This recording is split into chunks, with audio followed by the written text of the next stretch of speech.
Have you seen this video? Inside, we found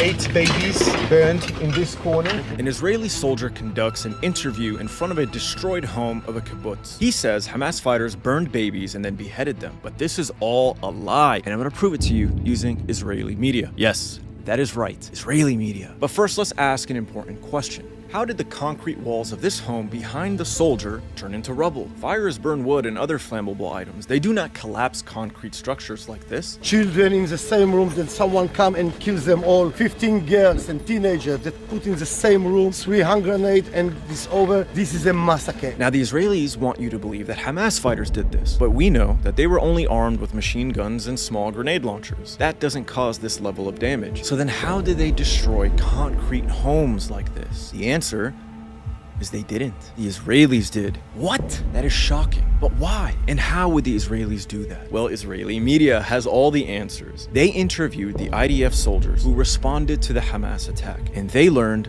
something shocking. The IDF was struggling to handle the Hamas fighters. Tuval Eskapa, or however you pronounce his name, a member of the security team for Kibbutz Be'eri, set up a hotline to coordinate between kibbutz residents and the Israeli army. He told the Israeli newspaper Haaretz that as desperation began to set in, the commanders in the field made difficult decisions, including shelling houses on their occupants in order to eliminate the terrorists along with the hostages. These reports indicate that orders came down from the military's high command to attack homes and other areas inside Israel, even at the cost of many Israeli lives. According to Haaretz, the army was only able to restore control over Be'eri after admittedly shelling the homes of Israelis who had been taken captive. The price was terrible. At least 112 residents were killed, according to the paper. Others were kidnapped. Now, much of the shelling in Be'eri was carried out by Israeli tank crews. As a reporter for the Israeli Foreign Ministry-sponsored outlet I-24 noted during a visit to Be'eri. Small and quaint homes bombarded or destroyed. Children's toys lying around well-maintained lawns of grass ripped up by the tracks of an armored vehicle. Perhaps a tank. Perhaps a tank. Perhaps a tank. In other words, the IDF, in an act of desperation, decided to just kill everyone, including hostages. This is their words, not mine. In fact, Yasmin Porat, an attendee of the Nova Music Festival, who fled into the kibbutz, told Israeli radio that when Israeli special forces arrived during a hostage standoff, they, quote, eliminated everyone, including the hostages, because there was very, very heavy crossfire.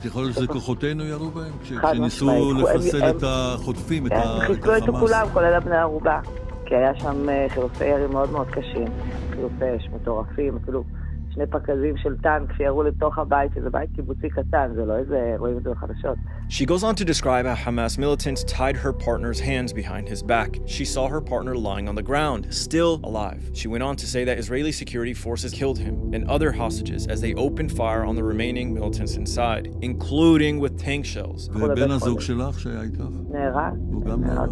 כן, כולם נהרגו שם. This is why you see large bits of shrapnel and bullet holes in the walls of destroyed kibbutz homes. It's why you see homes turn into rubble. And sadly, it's why you find severely burnt bodies of Israeli hostages. But there's more. The IDF also used Apache attack helicopters. In an interview with Israeli media outlet Mako, an Apache pilot admitted that many of the cars he fired rockets at contained hostages. But wait, there's even more. Israeli security forces also opened fire on fleeing Israelis whom they mistook for Hamas gunmen. A resident of Ashkelon named Danielle Rachel described nearly being killed after escaping from the Nova Music Festival when it was attacked by militants. As we reached the roundabout at a kibbutz, we saw Israeli security forces, she recalled. We held our heads down because we automatically knew they'd be suspicious of us in a small beat-up car from the same direction the terrorists were coming. Our forces began shooting at us. Lastly, let's discuss how an IDF commander ordered an airstrike on his own position. The very first target the Palestinian fighters attacked was the Erez checkpoint. The attack was so fierce that the IDF commander, Avi Rosenfeld, in an act of desperation, he called for an airstrike on his own position. The IDF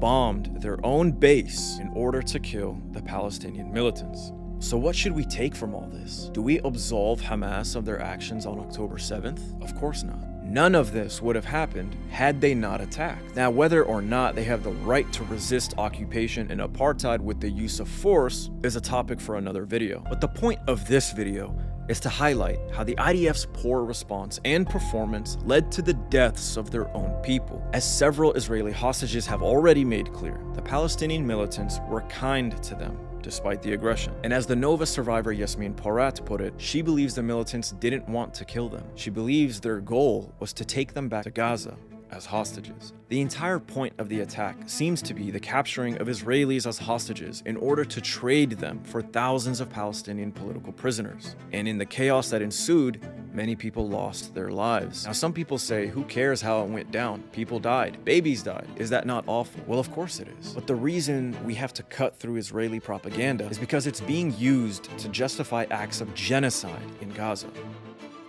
Israelis believe deep down to their core that their babies were beheaded and that their women were raped and tortured before being killed. And this simply isn't true. And even with Israeli media reporting the facts, they may never change their minds. But the rest of the world needs to know the truth, because it is the world that has given Israel the green light to commit acts of atrocity in Gaza. And there's growing concern of an escalation that may erupt into a greater regional conflict. So share this video and help spread the facts. The world deserves to know the truth. And without you, that'll never happen. RIP to all those who lost their lives, especially the thousands of innocent children in Gaza, incurring the wrath of a misled population. Free Palestine.